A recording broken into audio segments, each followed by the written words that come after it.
हसणे हा मानवी गुण म्हणजे रडणे, दुःखी होणे आणि रागावणे जितके नैसर्गिक आहे तसाच आजच्या व्यस्त जीवनात लोकांना मोकळेपणे हसायला वेळ मिळत नाही. पण तुम्हाला माहीत आहे का की कोणत्या व्यक्तीचे व्यक्तिमत्व हसण्याद्वारे ओळखले जाऊ शकते? प्रत्येक व्यक्तीचे हास्य एकमेकांपेक्षा वेगळे असते.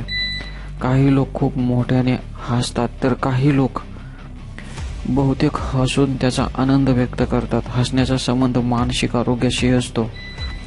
जर एखादी व्यक्ती न टकमकता मोकळेपणाने हसत असेल तर असे मानले जाते की हे लोक स्वच्छ हृदयाचे असतात आणि नातेसंबंधामध्ये एकनिष्ठ असतात. जेव्हा काही लोक हसतात तेव्हा ते मोठ्याने आवाज करतात, ज्याला मोठ्याने हसणे असेही म्हणतात. अशा लोकांमध्ये अहंकाराची भावना असते. काही लोकांना एखादी गोष्ट पाहून हसण्याची आणि नंतर 1-2 सेकंद थांबून पुन्हा हसण्याची सवय असते. अशा लोकांची मानसिक शक्ती